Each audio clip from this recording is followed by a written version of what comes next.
Thank you, Brenda and Peter. And I was waiting for that, too. Scout leaders. So, we're going to go ahead and start with Elisa Ellis. If we pass the microphone down this way. Make sure the microphone's on, and please hold it close. It's a little bit weak. We want to make sure everyone can hear you. Again, you have 2 minutes to introduce yourself and say anything you'd like about your campaign, your platform, your reason for running for this office. You'll have a 30-second yellow sign and then a red sign that says time is up, after which you'll hear a really cool chime. I give them a 5-second head count, and then I chime. So. Yeah. And chimes are okay. It's not humiliating. It's just like, It's delicate. yeah, it's just a little reminder that we need to move on. Thank you, Elisa. All right. Hi, my name is Elisa Ellis. I live here in the Heber Valley. My husband and I have lived here for the last 16 years, and we've loved it. It's just such a beautiful place to raise our family. Sorry, not close enough. Thank you for the help. As we were reciting the Pledge of Allegiance, I thought of a portion of the Pledge of Allegiance that I say a little bit different than most. One nation under God. And we always pause, one nation under God. But there's no comma there, because we are one nation under God. The founders founded this country on a principle of God and a Christian society who had a belief in God. The Republican GOP platform for the state of Utah says that we affirm our belief in God and declare our support for government based upon a moral and spiritual foundation. We affirm freedom for every individual as expressed in the Declaration of Independence and protected by the Constitution. We believe that citizens' needs are best met through free enterprise, private initiative, and volunteerism. We support the rule of law and believe in upholding the law of the land. These are the beliefs that I hold dear. I believe that our answers to many of our problems, well, all of our problems, are here. We continually look beyond the mark. We don't look to the source of the answers. The Constitution was set to have the answers for us. There's power in this document. And when you take the oath of office, which currently I'm on the state school board, and it's hit me very strongly that when you take that oath, it is a sacred oath to God, that you will uphold and defend the Constitution of the state of Utah and of the United States of America. And so that is really why I'm running and why I'm here, because I believe as a country, America is good because the people are good and because we have a foundation in God. But we're forgetting that to some degree, and we're not allowing ourselves to express ourselves in the public square. We're not realizing that our rights are granted to us from God, not from the government. The government was established to protect our rights, not to grant them. And that's why I'm running, so that we can roll back and peel back the layers and put us back in a constitutional place. Thank you.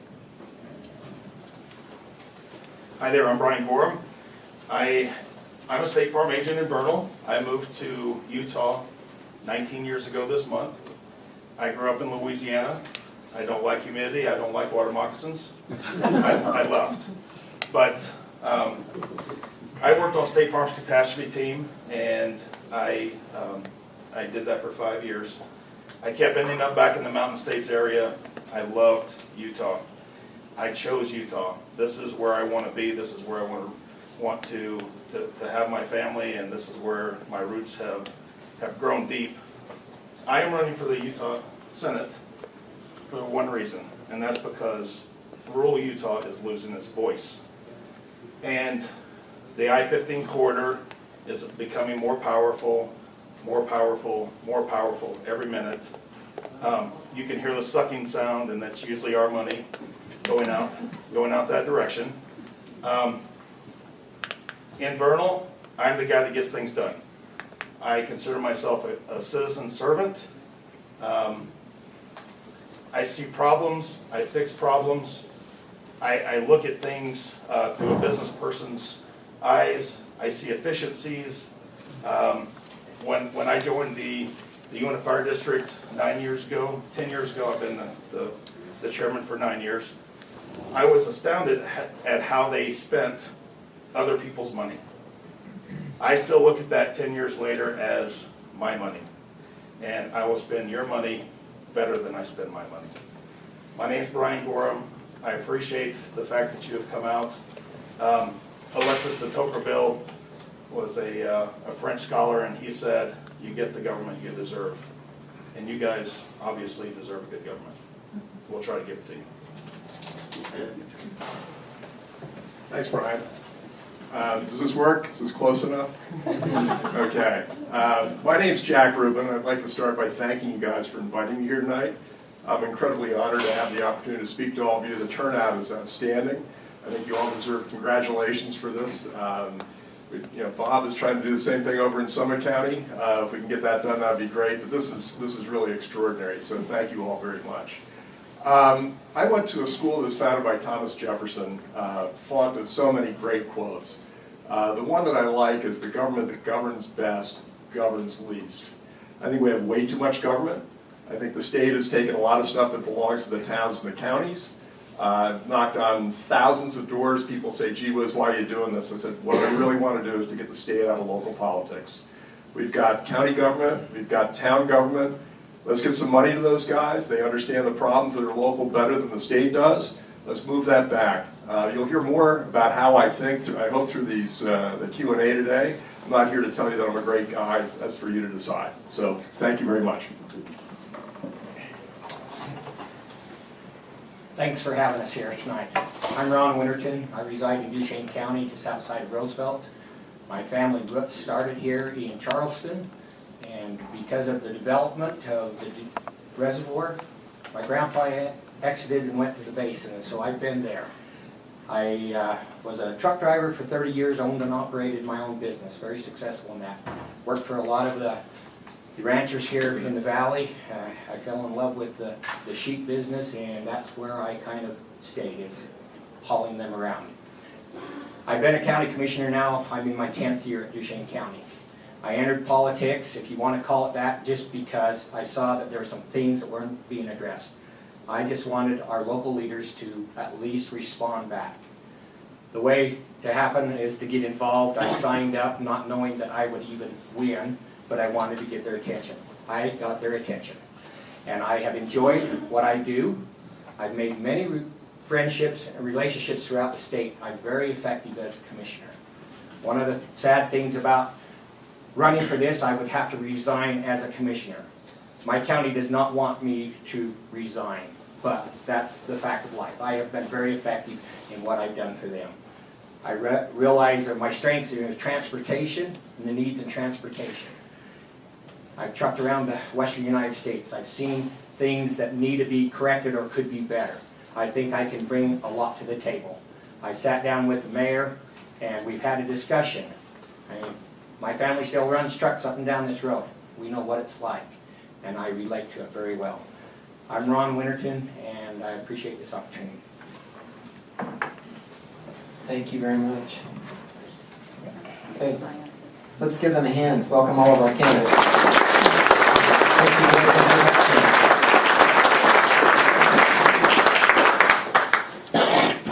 And we're going to start this rotation here. So the first question, and you will have 1 minute to respond. We'll try to get through as many questions as possible. Some of these came online from delegates, others are coming from the audience as we speak. If you could speak about the most pressing issue facing this area of Utah for a state senator, and also if you could talk about what you would do the same and what you would do differently than the current senator that represents this area. So the most pressing issue, and is there something that you would continue doing and something that you might do differently? Mr. Gore. Yes. 1 minute is not a lot of time to talk about Well, that. we're going to do 2 minutes on this since it's a double question. Okay. Yeah, I We'll was gonna do- do them wondering. Wonderful. Yeah. All right, well, he spent 5 seconds saying this is a tough. We'll do 2 minutes on this, and timekeepers, are you ready? Thank you. Well, what is the most pressing issue for District 26? It depends on where you live, right? If you live here, it's probably growth in transportation. If you live in the basin, it's agriculture, it's growth. How do we grow? and extraction. If you live in Daggett County, the little forgotten stepchild, it's, hey, does anybody remember us? So, I mean, with our 3 state delegates, I mean, kind of scary, right? But, you know, in my opinion, the biggest problem is Daggett County. I think they've been lost. But we still have to do something for the rest of the district. It's not fair to have a district this large. The good old days, we had one senator for each county. But again, I hear that sucking sound, and they sucked them all to Salt Lake City, and they sucked them all to the I-15 corridor. I love Salt Lake City, but I'd love to leave. Transportation, I think, is the biggest thing that we can impact as a senator, because transportation is a horrible need in the basin. And I'm not sure if you've noticed, but we send a truck through your main street every 3 minutes.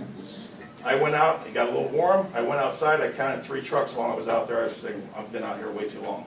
So basically, I think Senator Van Tassel's done a good job, but I'm not going to be there forever.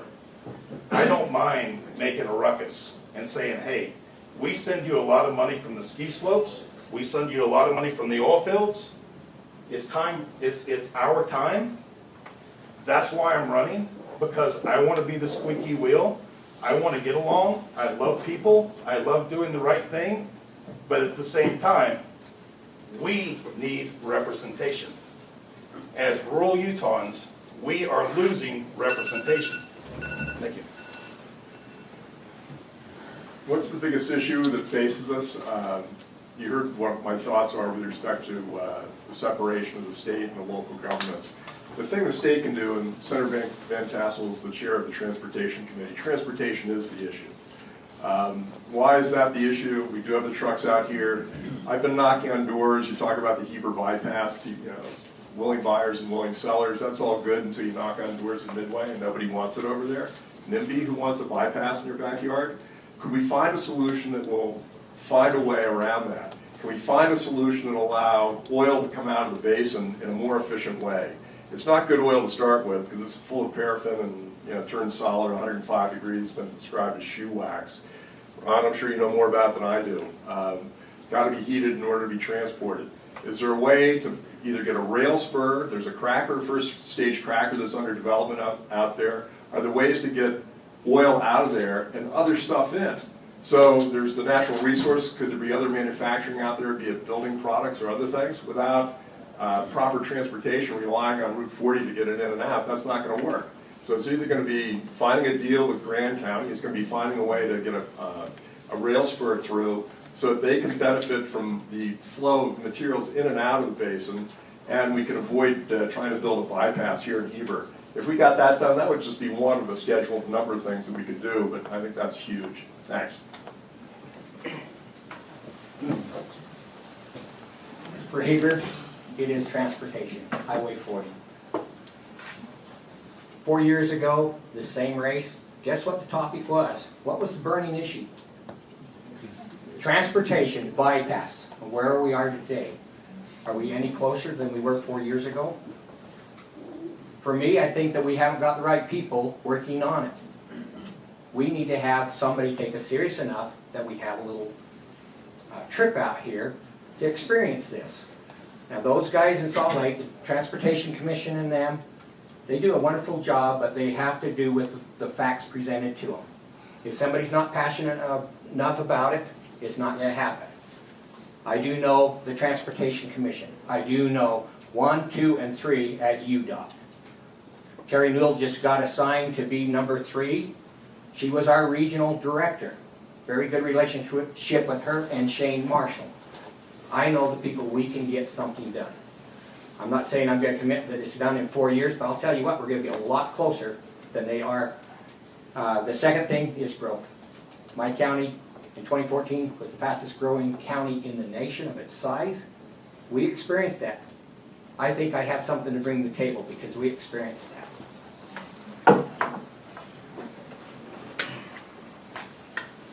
Most pressing issue, I think they're all very pressing issues because we have lost our foundational ground on where we're supposed to be as a country. And that is really important to me, as you can't tell. But all of these issues are important. So I'm not going to say that I want to focus on one area versus another, because I found from our current senator that the issues that I cared about the most, education, I couldn't get his ear. And so while I want to focus on lands and all these other things, because I have a firm belief that the answers are in here, and the rights of people are in here, and we can solve the problems by turning back to the Constitution, I believe that you need someone with experience and knowledge in education, because we spend 47% of our state budget on education. We spend a higher percentage of funding on education than any state in the entire nation. And you need someone that knows the ins and outs of education, who's written and worked on education policy, and not just given lip service to education, but has pushed back power to the people. That's an area that I have a lot of expertise in. I think that it's really important that we focus on the lands. Someone, I don't remember if it was you, someone said that property equals freedom. It's true. Oh, it was in one of the county races. And that's such an important concept to recognize. The founders gave us this country on the idea that every man should own property, and I'll now add women. And that is a pressing issue. We have to peel back the layers, and we need to take a comprehensive look at how we got to where we are. I was talking to Morgan Philpott the other day, who has run the trial for the Bundys, and he was saying that there hasn't been a comprehensive legal analysis done, and we need to start peeling back the layers, because it's a complex issue, because there's been a lot of things passed over a very long time, and we need to start undoing that. And he said nowhere in the entire country has anyone really done a comprehensive legal analysis, looked at the treaties and everything that has passed. And so that's, there's lots of issues that are pressing. Thank you. That's everyone, correct? That's a good segue into our next question, which is about education. This individual writes, 47% of our entire Utah state budget went to the public education this past year. It's a larger percentage than any other state in the nation. It seems critical that we have someone represent us who is at the very least well-informed, if not experienced, in addressing issues of our Utah school system. What is your background and philosophy in regards to public education? Or are you the best candidate to represent education in the Utah Senate? Well, I'd like to thank Elisa for the question. And I didn't write it. Sorry. One or two on these. Candidates, how do you feel about 1 minute for the responses if I don't overload the question? That's fine. That's fine. The anonymous questions that come But I said online from delegates and from this body, and not from candidates. Okay, can we go ahead and restart the time? And Jack Rubin, take it away. I thought there was an echo in here. I thought I was before. So, yeah, it's interesting. 47% of the budget, and then in knocking doors, I've learned lots of stuff. And I've talked to Cliffy about not to get into SB 54, but the virtues of soliciting signatures versus going to the caucus. And obviously, the three of us are going to do both. Alyssa didn't solicit signatures, but in speaking with people, the question I get is sort of phrased a different way. Utah is very close to the bottom of per student spending relative to other states. And there are 50 states, I don't know what number we are, but it's somewhere certainly in the lower half, not the lower quartile. So the issue is, are we doing enough for our students, and can we do it more efficiently? I went through public school. I'm a public school student. It served me very well. I think that the idea of trying to make the most efficient way for public education is actually really important. And you've seen that dollars do not equal results. Utah's got great results for the dollars that we spent. Is there a way to make it more efficient than we currently do? And I think that's a really good question that needs to be addressed. Education is another one of those that will always be talked about. There's never enough money. There is a solution. Who's the largest landowner in the state of Utah? It's the federal government. We have the state institutional trust land that has a bunch of land, and they're tasked to bring money in for the school kids. We have a bunch of land out in my county, in Uintah County, that if we could develop it, Sitla could develop it, that would probably maintain all of the school funds that we actually need. But we need to get the federal government to pay either their taxes on their land or give it back to us so that we can educate our kids with it. That's my stance on education. It's true. That would really solve a lot of the problems if the mic was off. That would really solve a lot of the problems, to turn the mic on and also to do it, what Ron said, will solve a lot of problems. The problem, one of the biggest problems, is that we're dependent upon the federal government, who spends 6%. We only get 6% of our budget from them, and every single month as we're making decisions at the state board and the legislature faces similar issues, we're making decisions based on meeting requirements coming to us from the federal government. Today we had a discussion on teacher licensure and other things that we had to try to meet the needs of the ESSA application that we're turning in to get funding from the federal government, when we had over a $500 million surplus in our budget this year. Why did we not have any discussions about bridging that gap, making the funding up so that we don't have to be so dependent upon the federal government? These are discussions that we need to have. I have a history of pushing back against the federal government in education and pushing power back to you. We need our little jingle. It was coming. Oh, it said time is up. Yeah, but I give you 5 seconds afterwards to wrap it up. Got it. Well, my mother was a teacher for 43 years. My wife has been teaching for a while. I won't say how many because I'll get in trouble. Someone would tell her. But I do know that if you don't read by the time you're in 3rd grade, you have a 4-time greater percentage of dropping out of school. I know that if you drop out of school, you have a 6-time higher percentage that you will go to prison. So what I've done, and I'm a problem solver.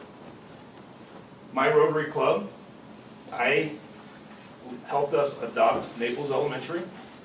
I have 25 businessmen and businesswomen in Vernal, Utah. We go in every Thursday morning and we read to 1st graders. And it's the best thing I've ever done. What I do is I look at the issue, I figure out how to solve a problem, and I get it done. Thank you.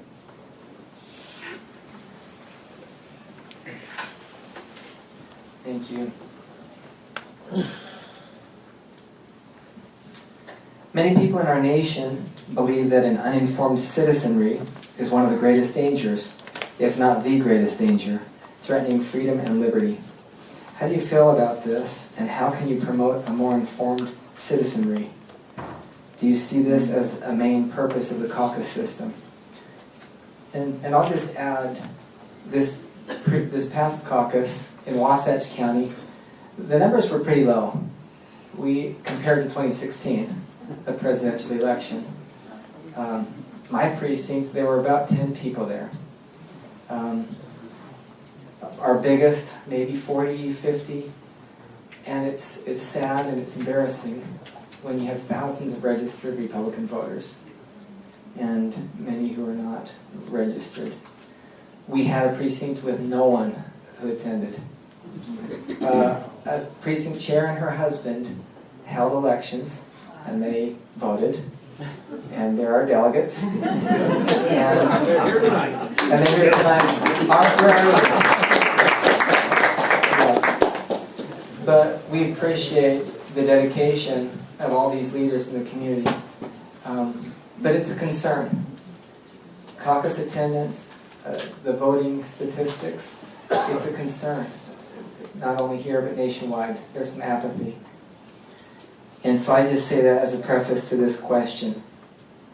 How do you feel about this, and how can you promote a more informed citizenry?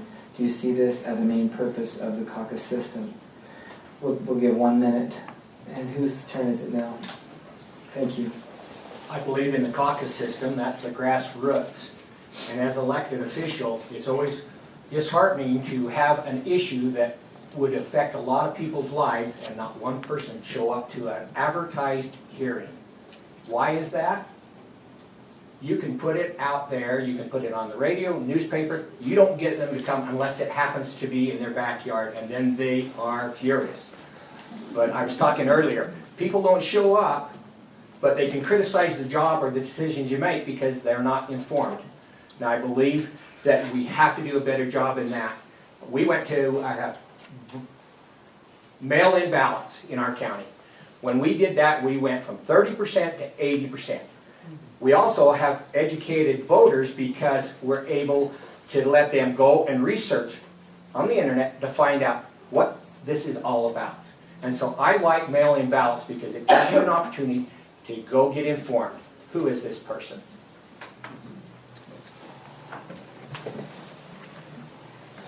I am a firm believer in the caucus system, and thus I'm the only candidate running straight through convention system because I have faith in the system. Are there problems? Yes. Are there things that can be improved? Yes. We need to do a better job at, once the delegates are elected, having an outreach to their caucus, so that their precincts, so that they can interact with them and get their input because they are the neighborhood representative.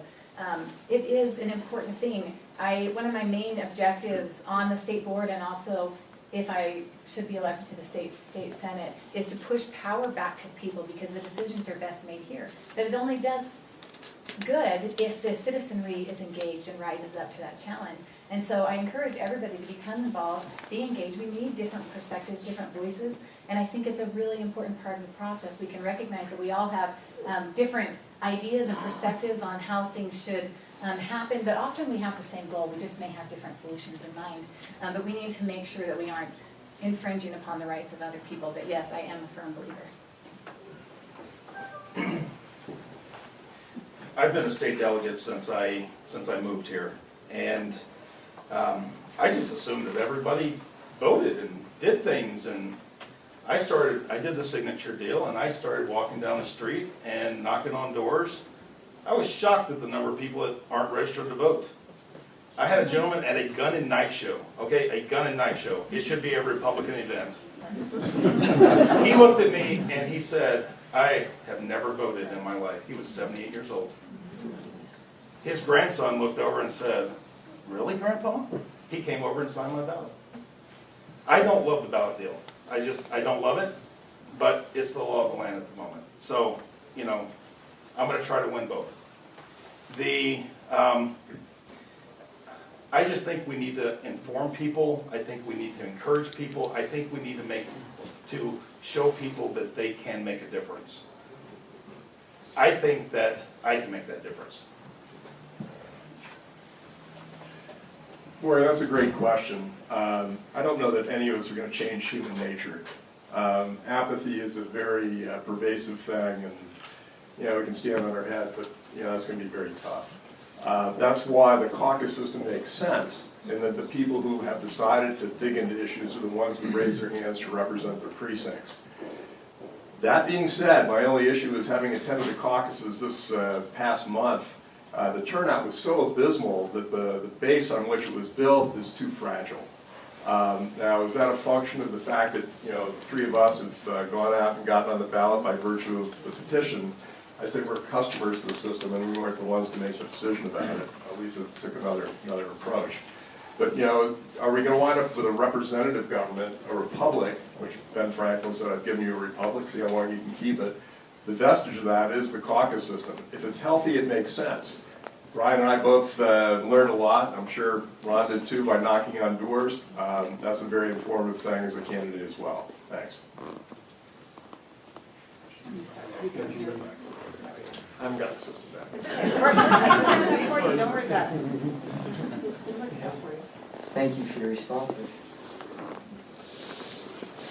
How willing would you be to support a request for candidates to fill out a comprehensive questionnaire to be posted online for the public to learn more about how you will vote as a as a senator, previous to election day?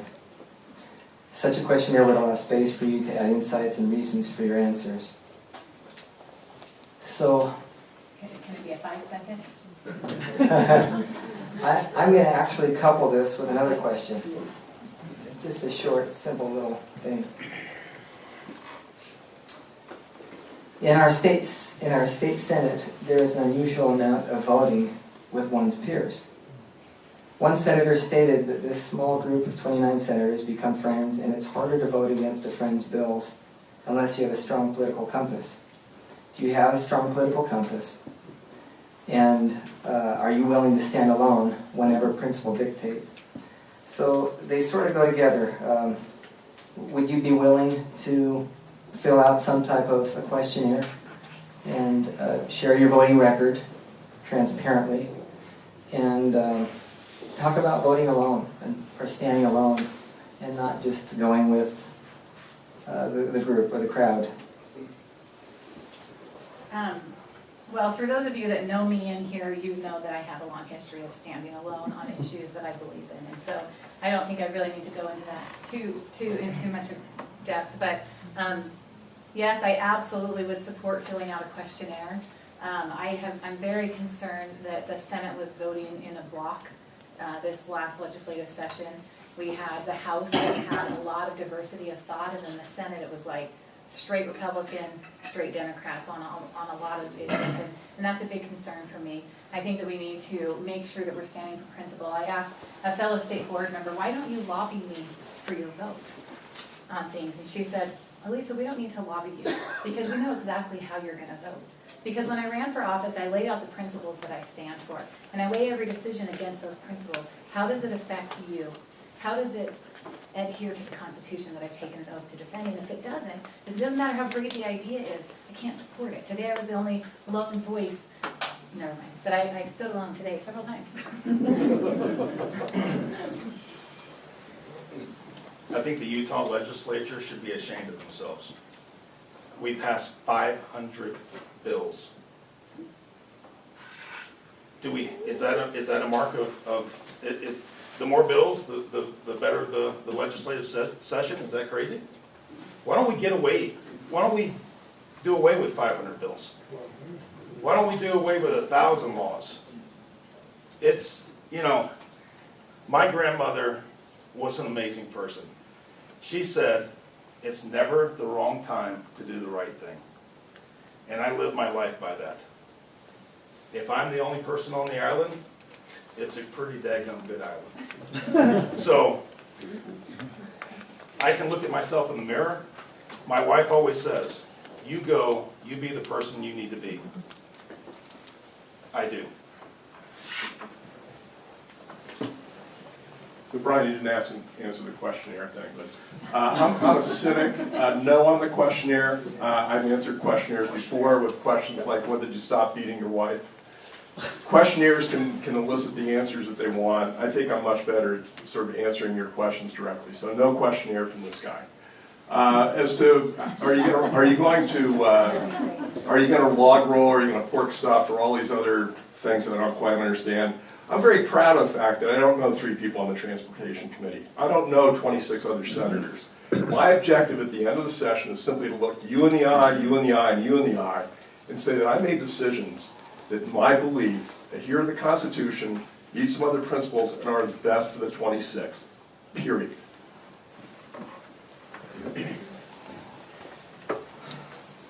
For 10 years, I've been an open book. When you enter public life, you have no public or private life. I can't go to the store, I can't go to church, I can't do anything, because who am I? I'm very proud of what I do and the job I've done. If they have questions, they can vote me out if they don't like it. That's the way I feel. I am an open book. Transparency or not, that's what I am. So I have no problem. Questionnaires, well, I get on the average right now over 100 emails a day for my job, for all of my assignments. Tim knows better than anybody. Probably won't even answer a third of them if you could. You might see what the title is, and if it's important, you don't have time. I would like to hear from you. But that's the reality of that. Having been there, you can't, it goes too fast. Right, 500 bills, that's crazy. Thank you.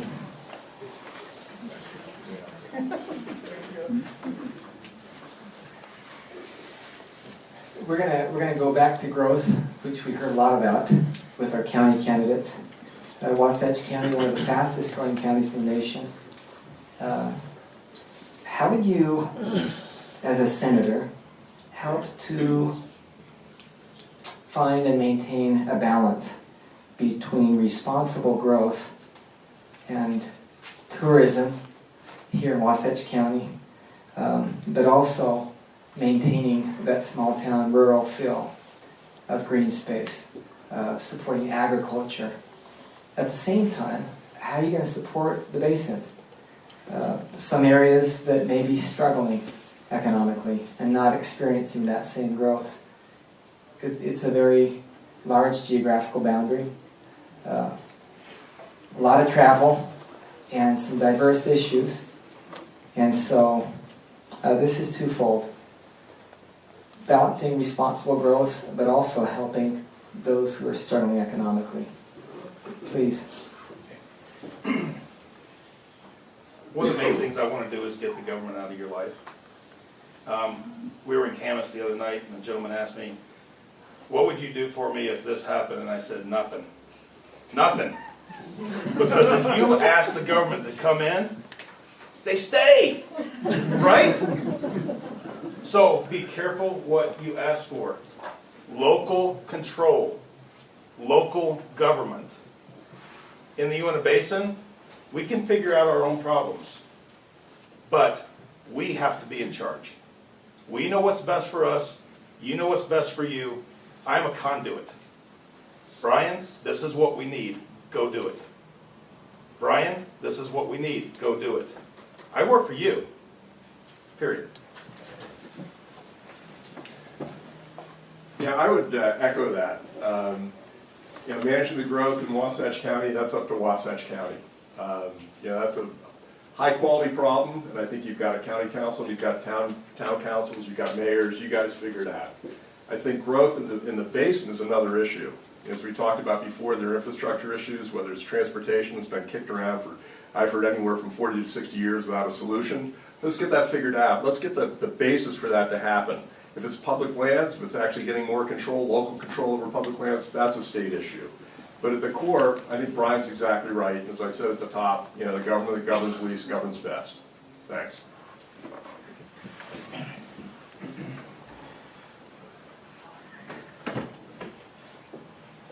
Growth all comes down to planning. It's local. Do we have planning and zoning commissions that make those decisions for us? You're the one that decides what you want to go on here, not the state. If the state overreaches that, they're stepping out of bounds. I've been over our planning and zoning department and our building department, and we had a headache. And I don't believe that the state should one size fit all on anything, because we all have different needs. Tourism, if you want tourism, okay, pros and cons to that. Do you want that? Then go after it. But you're going to have to realize that if your economy is dependent upon that, don't be complaining when this street is wall-to-wall people and cars, because that's what you wanted. So get together, decide how you want to do it, let us know, and the state will help push. There is incentives out there for that kind of stuff, if you want it. Agriculture, we need to preserve it. Who's going to grow our food? If we decide to develop all this land, we're going to be dependent on somebody else.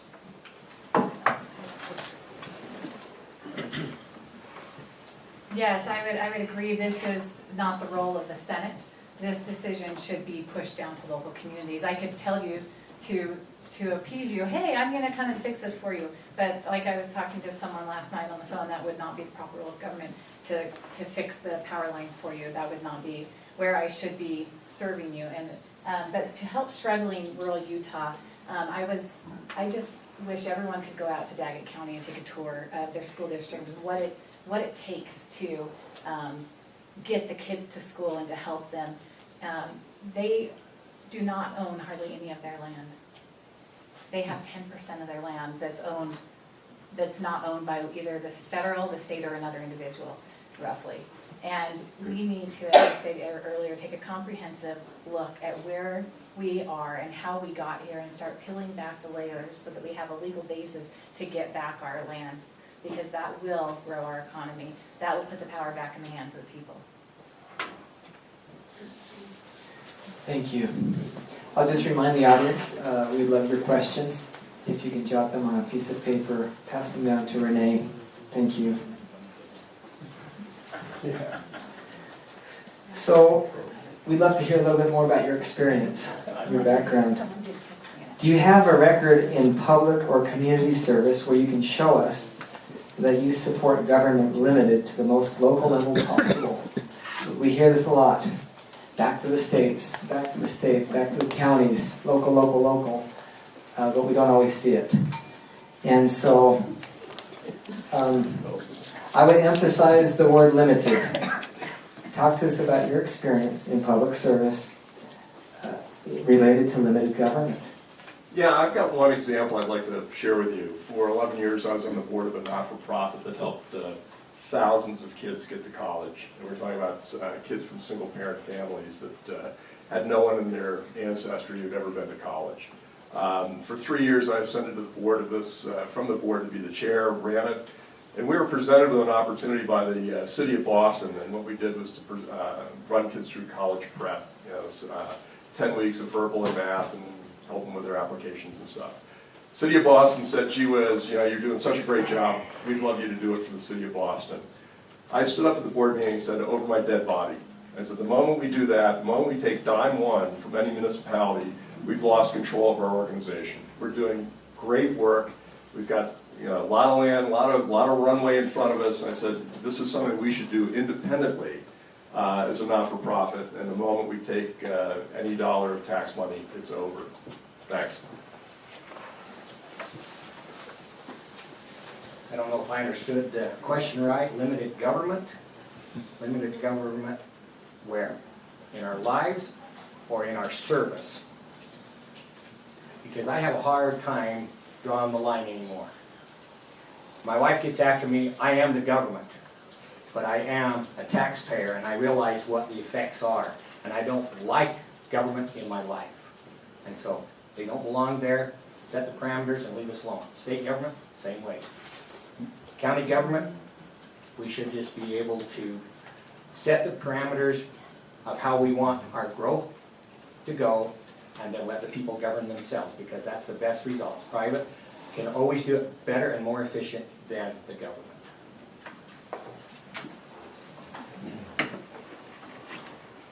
I am currently on the state board and as I stated, we set policy and we have a problem. We have a governance problem. The legislature, and Mike Lee talks about this a lot at the national level, and it's the same problem here. We give too much regulatory power to agencies. But as a result of where we are right now, I've spent a lot of time working on policy and pushing power back to the local communities. I don't always agree with what the local school districts are choosing to do, but I recognize that the power is best vested in the local communities, and then the people in those communities can decide.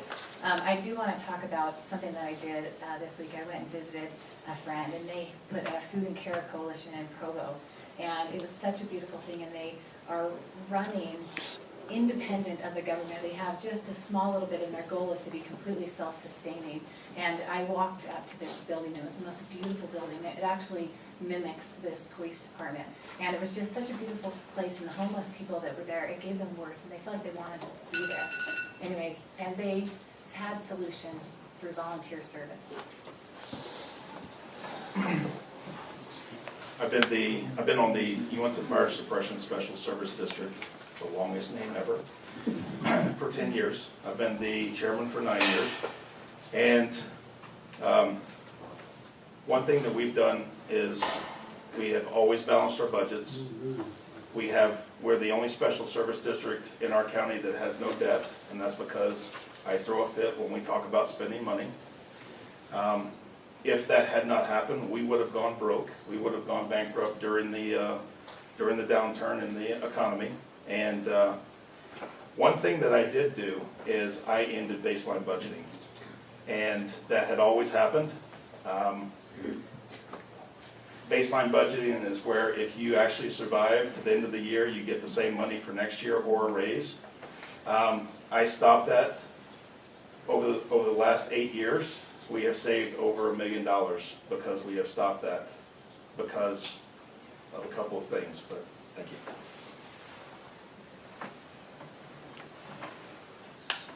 Is that everyone? Thank you. So I just wanted to poll the candidates and audience and see if you're okay to go a little bit longer. We have a few more good questions, and hey, as long as we're gathered, we've got them here, and we've got, yeah, and you've got a captive audience. I think this is wonderful. And so if you're okay with that, we'll go with a few more questions. Leadership is difficult, and our country is very polarized. Can you please describe your leadership style? And I'm going to add a little bit more to this question. Give an example. I'm going to give you 2 minutes on this. Give an example of a time you helped resolve conflict and you helped bring together a diverse group of people with different opinions, with tension. Just how did you resolve some type of conflict? Either in politics or in your work or in any situation. So we'll do 2 minutes on this one. I guess stay away from employee problems, but you're never popular as the boss. But I believe in not micromanaging employees. Give them a job, give them their duty roster, and let them go to work. And then you make them accountable by following up. I've been known to be able to bring people together to accomplish projects that are impossible. Taviona, small town. Most people know that it's over top of Wolf Creek. There's about 800 residents in this valley. They're 1A school, very small. They wanted a community center, but they need a high school too. They have a very small basketball arena. How are they going to get this job done? 4 years ago, I went to city council and I made it a point as a commissioner that I attend city council meetings and town council meetings. I want to know what's going on. You never hear about it, and if you read the paper, it's not really what happened in the meeting. So I attended. And they were throwing this around, and this is another topic that had been batted around since time began. And I said, we can do this. There is a way to do it. They don't have a tax base that could make the kind of payments that they needed. But the school had a problem with they needed a bigger high school. So we put a package together, presented it, took it to the Community Impact Board. Steve Farrell sits on that with me.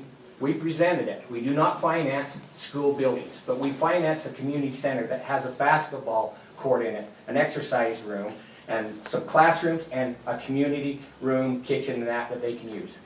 It happened. We had the dedication here a month ago for it. I bring people together.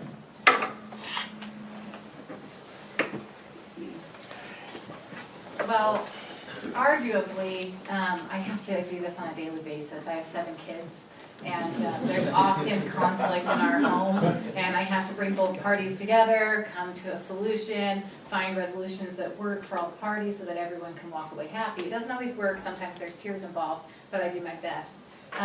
But in real life, I just that is real life. But in relationship to how this office was run, last year when the state board the elections were held, or I guess it was a few years ago, there was a big diversity of thought in our election. We had 4 candidates that stand over here, 4 candidates over here, and then a bunch kind of in the middle. And there's always conflict and diversity in thought. I got into office and I was immediately elected by my fellow board members to be in board leadership as a brand new elected official. And then I was re-elected this last year, even though I stand over here and often stand alone. But I do it in a way that I try to build bridges with them so that we can recognize that we have different thoughts and it's okay to have different thoughts. I can vote differently than them and still be kind to them. And I work on that on a daily basis. You know, no one's going to always like everything you have. People are mad at me all the time. I'm not going to say that I'm going to try to be friendly with everyone. And we have a problem in our country where there is this idea that we need to compromise about everything. And that's put us into a situation where we are losing our freedom on a daily basis because people are not compromising on just their resolutions to come together, they're compromising on this. They're compromising on the principles that our country was founded on. And so I'm not gonna stand here today and tell you that I'm gonna compromise any of these principles, because I'm a firm believer in them. But I am going to tell you that I have a great gift of being able to be diplomatic with people. Even though people are mad at me, they often will talk to me and say, oh, well, you know, you're really actually kind and nice to talk to, and then we have a great conversation after that. You're getting dinged. I know, but I'm gonna take all the time I can get. That's right.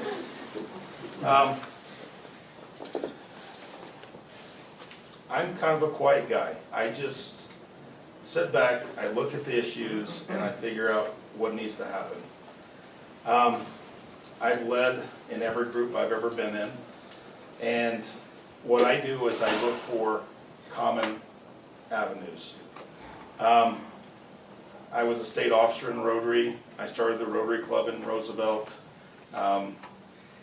Actually, coming to the Lincoln Day dinner in your fair city, I called one of my Rotary buddies, a guy that I've been to South America with a dozen times, been around the world with, all over the United States, and I said, his name's Paul Askins, he lives here, and I said, this was a conversation. Hey, Paul, are you a Republican or a Democrat? I've known this guy for 15 years. He's one of my best friends in the world. We don't talk politics, because when you talk politics, you alienate people. Stop alienating people and start talking about the things you have in common, and you get things done. My management style is look for things, take care of the issue, ask why it's done like that, figure out a better way. As far as conflict, I'm an insurance guy. I have conflict every day. So my job is to make the company money, to make the customer happy, and to make a living at it. If I can't handle conflict, I've been in the wrong business for 30 years. Thanks. Those of you who know me know that I love to quote people, and I've never done this before. I'm going to quote Donald Trump. Before he went into politics, he wrote a book called The Art of the Deal. And the art of the deal, according to Donald Trump, is really simple. It's making the other guy think that your idea is his. If you can do that, you can get a lot of things done. How do you do that? It's pretty simple, actually. You do what Brian does. You listen. You try to find some degree of commonality between the two of you. And without, as Elisa said, you never compromise your principles. But if you can do it without compromising your principles, you trade away things that you know, the old expression, sleeves off the vest. Give away something that doesn't mean much to you in exchange for something that means something to you. I'm a business guy. This is what I did my whole career. You know, I can't point to gymnasiums or whatever that I've built. I won't bore you with some of the business deals I've put together, but that's what I did. I was a negotiator. I was a guy who put stuff together. And basically at the end of the day, you shake hands and both parties walk out with something they want. If you can't figure that out, then it's going to be pretty hard to get it done anyway.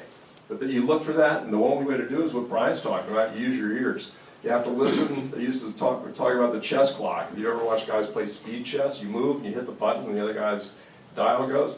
You want that guy's dial going 4 times longer than yours. You do that, you're going to get a deal done. Thanks. Who's next? That's it. Thank you. This will be a quick answer. 30 seconds. Let's talk Second Amendment. Rather than regulating guns, would you support an annual training or qualification requirement and a requirement to carry substantial personal liability insurance for the chance an innocent bystander is injured or killed by you?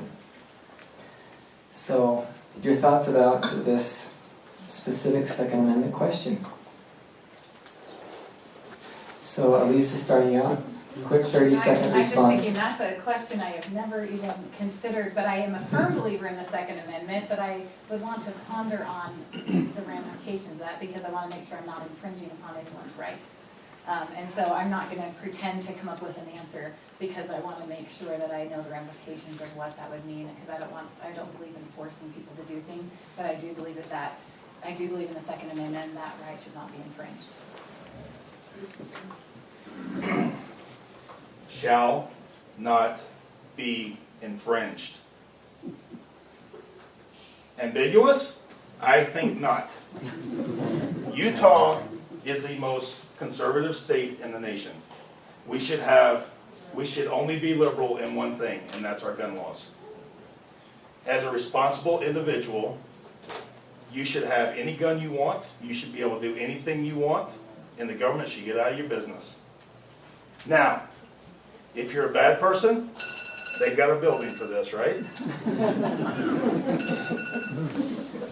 Yeah, I would agree. I'm, for starters, just a strict constitutionalist. Let's not be ambiguous about this at all. I think the idea of a living constitution is a bunch of malarkey. That's just how you can try to get the answer you want out of the little pamphlet over there. So yeah, as the current constitution is configured, and as the courts have basically ruled, Heller versus DC, no, that doesn't fly. If you want that to fly, let's go figure out a way to make it fly, but it doesn't fly under today's structure, and I believe in the structure. Thank you.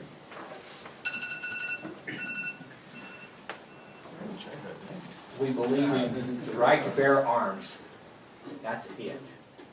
If you're responsible enough to buy a gun, you should be able to take care of it. The government has no place to mandate what you're going to do with that property now.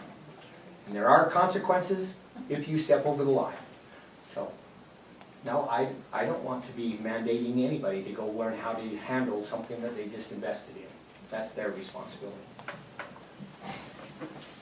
Thank you.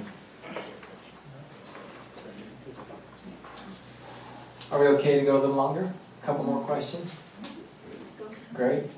I drove a couple hours. Yes. You're on a roll. This lightning round's good. We get a couple Hey. of questions. We'll put you up here. We just built a new hotel here in Heber. So. It has bars on it, but no. All right. Have your own job. Thank you for the hospitality. I'm not referring to county jail. So let's talk a little bit about fiscal matters. 1 minute to respond. Talk to us about your experience with finances. Talk to us about taxes. Talk to us about budget. Whatever you'd like to speak about as it relates to financial matters. Taxes, budget, it's a big issue. We have a huge national deficit. Governor Herbert frequently speaks about Utah being very fiscally responsible and an example to the nation. But we still have our challenges. As a state senator, what things need to be addressed? How can we, do you want to raise taxes? Should we cut taxes? You hear a lot of both sides.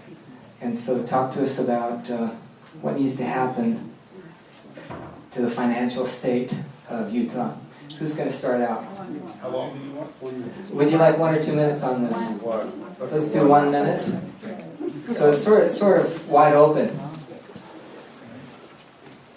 The Utah legislature had $581 million that just dropped in their pocket. They didn't know it was coming. So what did we do?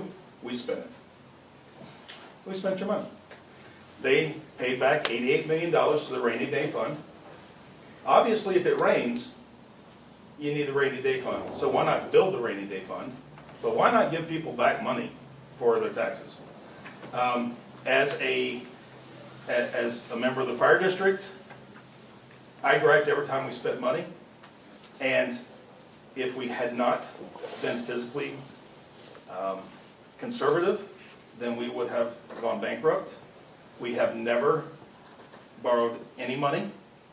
We have never run a deficit. I have a finance degree. I see people as numbers. I see issues as numbers. I am a literate. Numbers are everything to me. My wife will tell you that. I'd like to just sort of toss out a vision. You know, we've got Nevada on one side, we've got Wyoming on the other. Best I know, they don't have any income tax. Here we are in Utah. We've got all kinds of stuff those two states don't have, so we've managed to grow. We've got a 5% income tax. Can you imagine what this state would look like with a 4% income tax?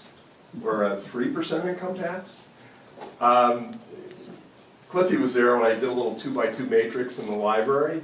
You know, what are politicians? They're guys who spend other people's money that they don't consume. That just doesn't have any wheels, doesn't have any brakes on that truck. So let's bring it back. Politicians will spend what they're given. Let's cut it back and watch this place grow. I think it's pretty simple. I've got 10 years of budget cycles in me. I have learned it. I went for my third term 2 years ago. The reason I went is because I worked hard to be responsible with the budget. And we turned over 6 elected officials that time. 2 commissioners, my treasurer, my clerk auditor, my recorder, my sheriff. I was alone. I didn't think that after 2 years that they would know what was going on. So I stayed and I ran again. I am responsible. I know what I'm doing with other people's money. In fact, in my county, if you want to go look at the financial state of my county, we have increased $16 million since I've been in office. That's in a rainy day account because I use other means to be able to do the things that we do. We have mineral lease money that is not the county's. It does other projects. But with the money that we get from investments, we have invested that in our rainy day account. If not property taxes, money that's in there. It's in investments.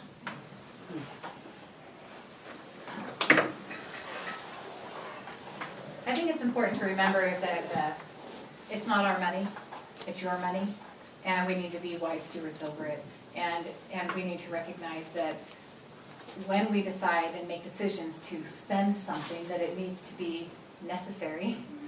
It needs to be something that is protecting your rights, not taking away from them, not infringing upon your rights as citizens.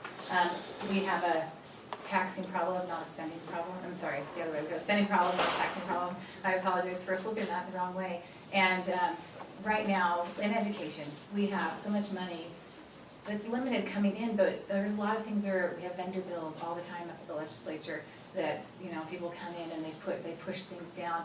And we need to get more money into the classroom, we need to get more money into the teachers' salaries, and make sure that that money is being used wisely, because we're putting one-to-one laptops in all across the state and all these things, and yet our teachers aren't sufficiently paid. And so we need to balance and make sure that we're spending our money wisely instead of on everything we want, because it's not your money. I mean, it's not the legislature's money, it's the people's money. Thank you. 30-second response. Do you see an expansion of tracks? Why or why not? So in regards to transportation, do you agree with an expansion of tracks? Why or why not? Speak it up, tracks system. Yeah, you know, I'd love to. I would tell you that I'm really not qualified to answer the question. You know, I could sit here and give you a good answer, but I'm not going to try to do that. So let me research it and I'll come back to you. Thanks. Is the purpose to increase that is because of ridership, or are we talking about air quality? There is some factors there. I want to know what they are before we make the decision to spend more money. I like facts, I like figures. That helps you make good decisions. If you don't have either one of them, the decision's not going to be good.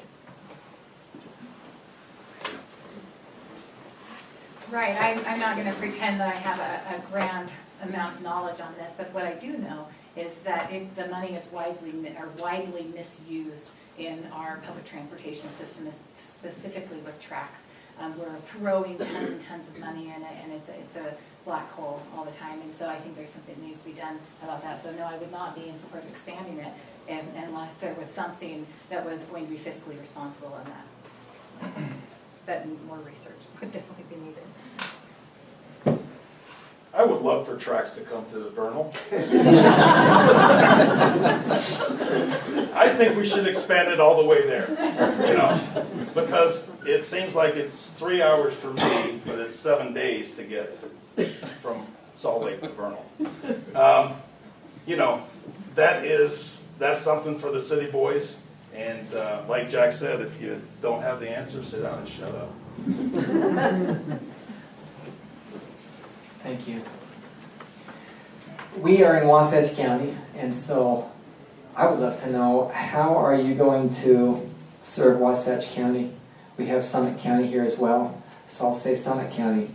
How are you going to serve this area and meet the needs for Wasatch and Summit counties? 30 seconds.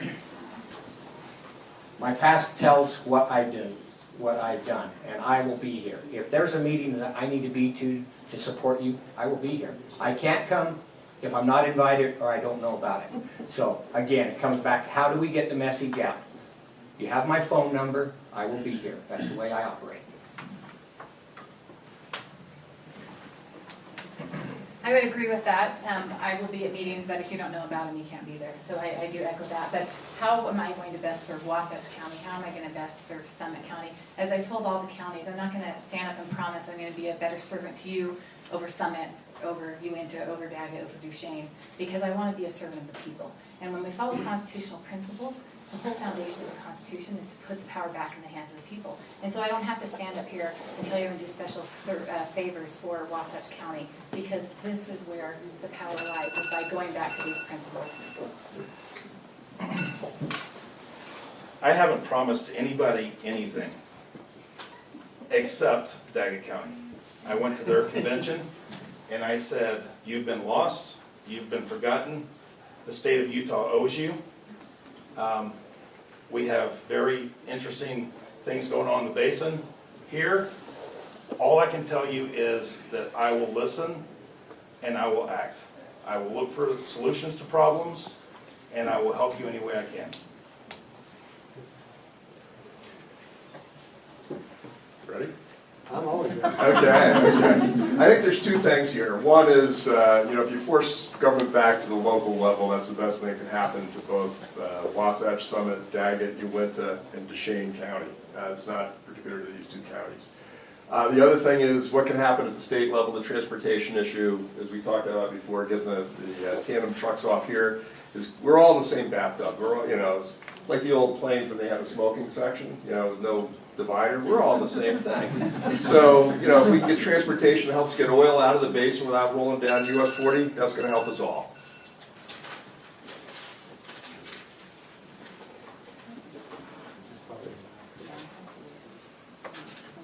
And now I'd like to sing a number from my first album. Are we... Thank you. Have a seat. Hey, you did a great job, but when I hear that buzzer, that means we're moving on. We've gone on a little long, but this has been great. I've really enjoyed this. Getting to know all four of you. They've been great questions. We have a couple more minutes. Representative Quinn, would you come up and join us, please? Appreciate Representative Quinn being up here. You want to just come have a seat by Ron? So we'd love to hear some closing remarks. Just an opportunity to share, once again, who you are, what you represent, why you are running. This is a big commitment, and I'm speaking to all of you. It's a sacrifice. Just doing what we do here in this little county, it takes a lot of time and effort. I can't imagine running for an office like this. It's a big commitment. And so we appreciate you, we admire you. It'd be cool to just hire all of you. Everyone take a day of the week. Go up to the Capitol and make great things happen. So we're going to give you closing time, 1 or 2 minutes, audience. I know it's getting late, 8:45, but I've been, okay. We're going to do, 30 seconds. yeah. We're going to do a 1-minute closing statement. I'd I'd like to give a little more time to Representative Quinn, if that's okay, so that he could express some of his thoughts. He's not here as a challenged candidate as part of this race, but we'd How like did to. you mean that? You're gonna tell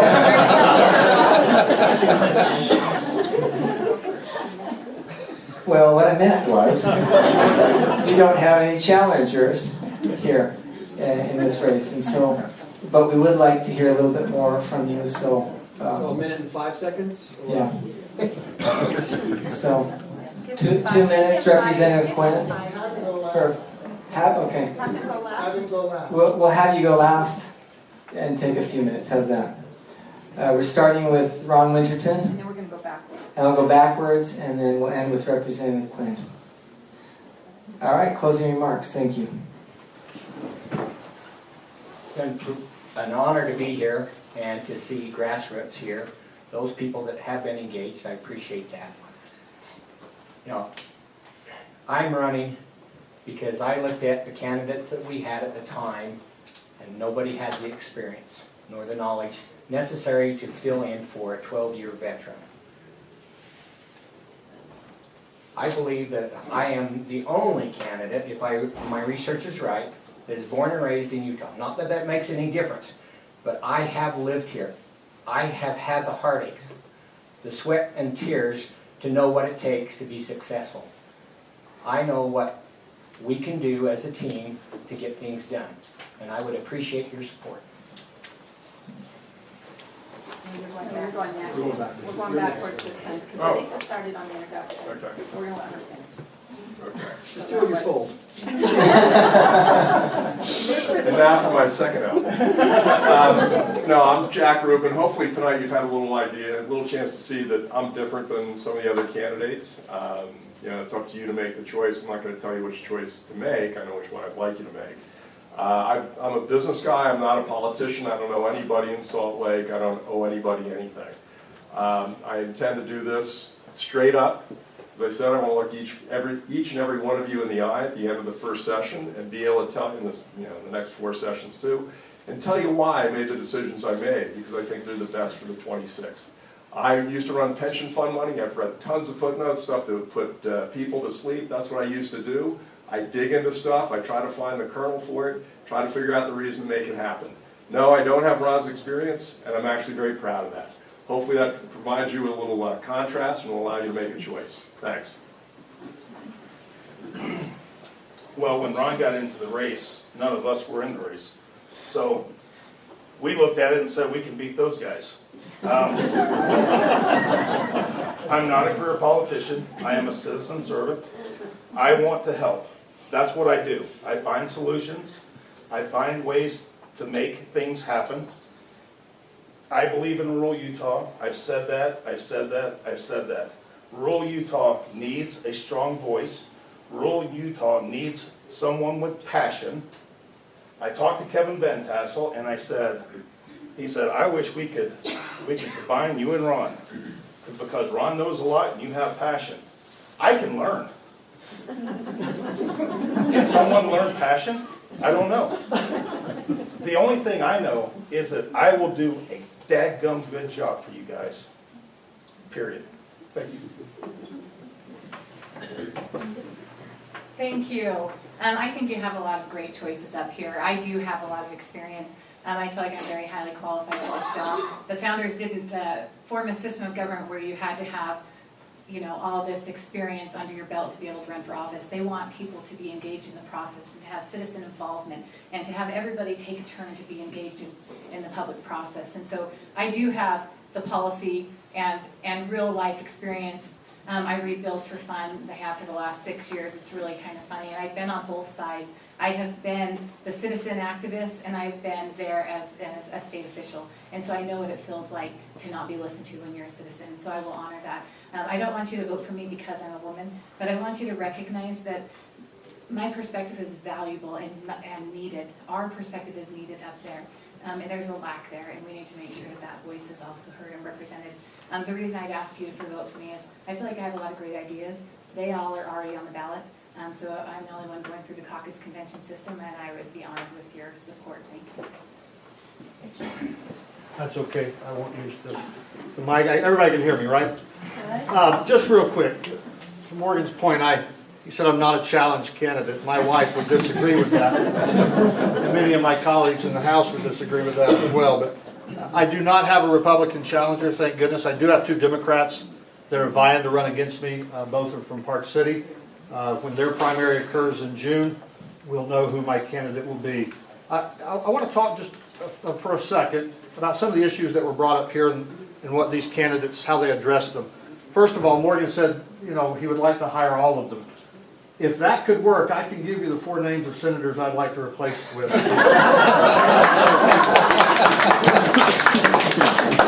It was brought up. It was brought up that the Senate votes in a block, and they do. Go and look at their votes. It is frustrating. We deliberate in the House, and it is not uncommon for us to have a 45-25 vote or a 40-35 vote. You look at the Senate, and it's usually 24-5. 24 Republicans and 5 Democrats. And that can't be healthy. That tells me they're not having deliberative discussions, or they're afraid to vote against leadership. And I think that's a bad decision to make. To some points, TRAX expansion. TRAX receives 13% of their operating revenue from ridership. The other 87% is taxpayer subsidized. So absolutely, we should not expand TRAX. We had a huge transportation bill this session, 136, which changed the entire governance of the TRAX. We hope that that will make some significant changes in a positive direction. If it doesn't work, we'll come back and we'll do it again. There were several mentions up here about 500 plus bills. It's 534 to be exact. The governor overrode 3 of them. We're going back into session Wednesday to override the veto on 2 of them. Now, while I'm not a fan of 534 bills, we did 535 the year before, so we're headed in the right direction, right? But you have to understand, probably 300 plus of those bills are bills that we had passed previously that had some grammatical error, some statutory problem that didn't reconcile with another statute that we had passed. So they were fix-it, clean-up bills. Bills of significance, we probably had 100 that we passed. But I agree, still too many bills. There was several times it was mentioned about, I think you mentioned $581 million. It was actually 643. 643 extra dollars that we did not know we were going to have. And unfortunately, we spent it all. Only 87 million of it was put in the rainy day fund. We have a statutory limit as to what we can put into the rainy day fund, and we're nowhere near that limit. And on top of that, we as a legislature voted for one of the largest tax increases in Utah State's history. Over the next decade, your taxes are going to go up. If you so choose to have a 10-cent a gallon tax hike come in November, your taxes will go up $3.3 billion in the next 10 years. I'm pleased to say I was one of 23 members of the House that voted no for that bill. There's no way I could look you in the eye and say, not only did I spend your $643 million extra dollars, I think we need $330 million more every year. That's absurd. That is absurd. We had that extra money because we're growing. That doesn't mean every time you add a citizen, the services or the need for services expands an equivalent amount to that. We should do a better job. We talk all the time, we brag up there that we balance our budget. We only balanced our budget because we ran out of money. We can't print it like the federal government. I'm sure some of my colleagues would love to have a printing press in the House chamber. Fortunately, we don't, but we do balance our budget, and I voted against higher taxes, and I will continue to vote against higher taxes. Let me just close with this, and I appreciate you not having your timer on there. I appreciated the $100.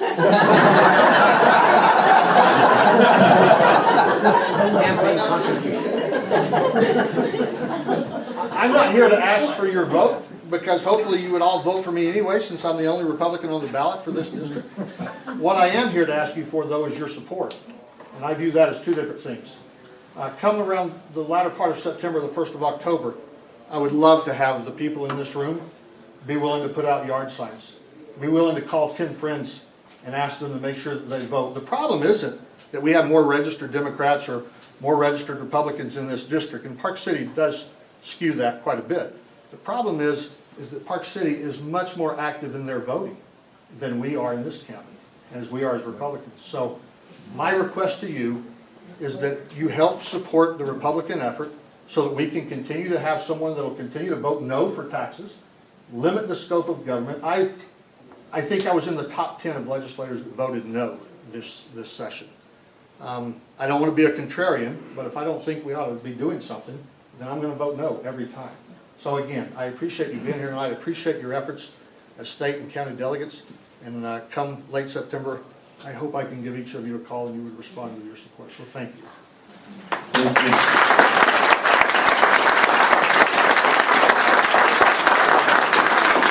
Thank you, representatives and candidates. We appreciate you coming. And we went a little bit longer than expected, but I really enjoyed this. I think we really got to know these candidates and got a lot of good information. If you're interested in attending the county convention, state delegates, it's Tuesday night at Rocky Mountain Middle School. 6 to 7 is meet the candidates, and at 7 o'clock the convention will begin with the county speeches and elections, and then state and federal candidates will come and join us and speak. We appreciate your service as delegates. It's an effort. It takes a lot of time. A lot of phone calls, emails, and vetting these candidates, and then of course attending the state convention on the 21st at the Maverick Center. It's going to be an early morning. We do need to be there. Candidates, is it 8 a.m. for the multi-county race? Yeah, it starts at 8 o'clock. It starts at 8. Convention before that. You need to take into account travel and parking. So just stay the night in Salt Lake City. But be there, be on time, so that you can vote in this multi-county race. Don't think that you can just roll in later when the rest of the convention begins, which is at 10. Is that right, typically? Please, real quick. So, as out of the state office, District 26 is the largest election that they have to hold that day. Okay. And they need them to get done so that they can hold the other districts overlap this. So they told me they will start at promptly 8 o'clock. So, because they have other races that are contingent on this. Please reach out to your fellow delegates. We're still collecting contact info. If you haven't received my emails, let us know. Give us your contact info so we can update that. We appreciate your service. We look forward to seeing you at the Maverick Center. It's going to be a party. We wish the candidates the very best, including our challenged candidate. Hey, Tim, I made the same mistake with the counties. Jared, Brent, and Danny. I call them all challenged candidates. Awesome. Candidates with